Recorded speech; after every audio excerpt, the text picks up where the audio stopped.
సంగారెడ్డిలో ఆమ్ ఆద్మీ పార్టీ జిల్లా కార్యాలయంలో నిర్వహించిన విలేకరుల సమావేశంలో జిల్లా కన్వీనర్ ఉమారాణి తెలంగాణ ప్రభుత్వం వెంటనే సమగ్ర ఫీజు నియంత్రణ చట్టాన్ని తీసుకురావాలని డిమాండ్ చేశారు. పిల్లల చదువుల కోసం తల్లిదండ్రులు అప్పులు చేయడం, ఆస్తులు విక్రయించడం, ఆర్థిక ఇబ్బందులు ఎదుర్కోవడం సాధారణంగా మారిందన్నారు.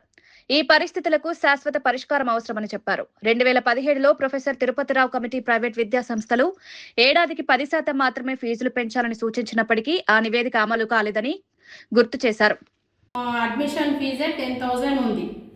ఎక్కడ చూసినా కూడా మన సంగారెడ్డి డిస్టిక్లోనే నేను ఎంక్వైరీ చేసింది చెప్తున్నాను.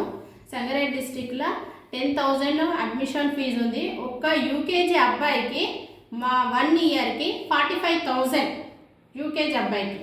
ఇలా అయితే విద్యాశాఖ ఎక్కడ అవుతుంది? మరి విద్యాశాఖ మంత్రిని కూడా ఒకరిని ఏర్పాటు చేయలేకపోయాడు సీఎం గారు. ఇన్ని ప్రైవేట్ స్కూల్స్ వస్తున్నాయి అంటే దానికి రీజన్ ఏంటంటే గవర్నమెంట్ స్కూల్స్ కరెక్ట్ లేక. గవర్నమెంట్ స్కూల్స్ కరెక్ట్ ఉండి ఫెసిలిటీస్ కరెక్ట్ ఉంటే పబ్లిక్ ప్రజలు పిల్లలకి ఖచ్చితంగా గవర్నమెంట్ స్కూల్కే పంపిస్తారు. ఎందుకంటే ఫీజులు ఎక్కువ ఉన్నాయి. ఇప్పుడు తమిళనాడులో విజయ్ గారు 20,000 బోర్డు పెట్టేసిండు. ఎక్కడైనా సరే ఏ క్లాస్ నర్సరీ నుంచి 10th వరకు 20,000 కన్నా మించి ఎక్కడ తీసుకోవద్దు అనేసి ఆయన వచ్చిన కొద్ది రోజుల్లోనే అక్కడ ప్రూవ్ చేసిండు. మరి మన సీఎం గారు ఎందుకు చేయలేకపోతున్నాడు? 2.5 years అవుతుంది ఇప్పుడు వచ్చి. ఇప్పటి వరకు ఒక్క వరకు కూడా చేయలేకపోతున్నాడు.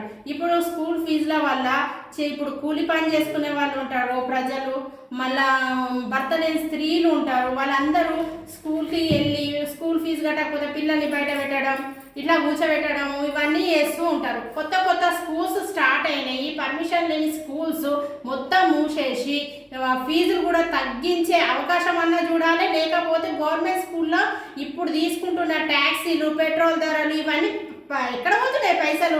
ఒక విద్యాశాఖ మంత్రినన్నా పెట్టాలి. పెట్టి అక్కడ నుంచి గవర్నమెంట్ స్కూల్స్లలో ఏమేమి జరుగుతుంది, గవర్నమెంట్ స్కూల్కి ఎందుకు రాలేకపోతున్నారు పిల్లలు అనేది కనుక్కోవాలి. కనుక్కొని ఎంక్వైరీ పెట్టి ప్రైవేట్ స్కూల్స్ బంద్ చేయాలి. లేదంటే తమిళనాడులో విజయ్ గారు పెట్టినట్టు ఇక్కడ కూడా ఒక 20,000 25,000 అని పెట్టేసి పెడితే సరిపోతుంది. ఇంకొకటి ఏంటంటే మనకు బయట 22 రూపీస్కే ఒక వర్క్ బుక్ దొరుకుతుంది.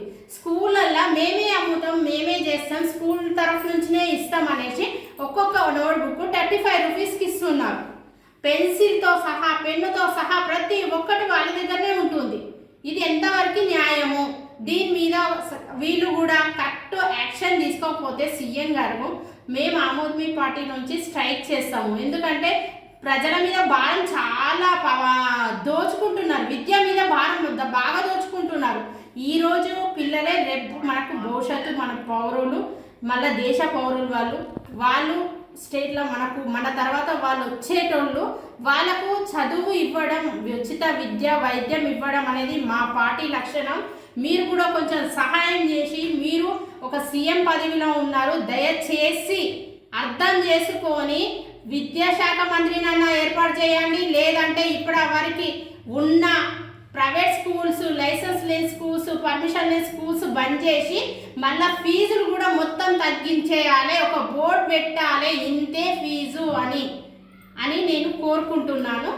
ఇలా యాక్షన్ సీఎం గారు తీసుకోకపోతే మేము ఒక 15-20 days చూసి ఆ తర్వాత మా తెలంగాణ రాష్ట్రం మొత్తంలో డిస్ట్రిక్ట్ వైజ్గా ఆల్రెడీ కలెక్టర్లకు మేము లెటర్లు ఇవ్వడం జరిగింది. ప్రతి డిస్ట్రిక్ట్ నుంచి, స్టేట్ నుంచి. నిన్న కూడా సెక్రటరీ ఆఫీస్లో మేము ఇవ్వడం జరిగింది. ఇప్పుడు మేము చెప్తున్నాము, ఆయన ఒప్పుకోకపోతే ఈసారి మోడీ బ్యాక్ గో బ్యాక్ అని మాత్రమే మేము స్ట్రైక్ చేసింది ఆయన చూసిండు.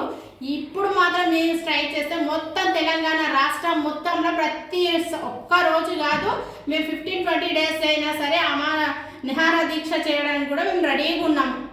ఈ విద్య కోసం మేము దేనికైనా పోరాడతాము. అదే మా పార్టీ లక్ష్యం కాబట్టి విద్య కోసం మేము ఎంతైనా పోరాడతాము. గవర్నమెంట్ స్కూల్స్ నుంచి స్కూల్ స్టూడెంట్స్ని తీసుకెళ్ళి, వాళ్ళ పేరెంట్స్ని తీసుకెళ్ళి మేము స్ట్రైక్ చేయడానికి రెడీగా ఉన్నాం.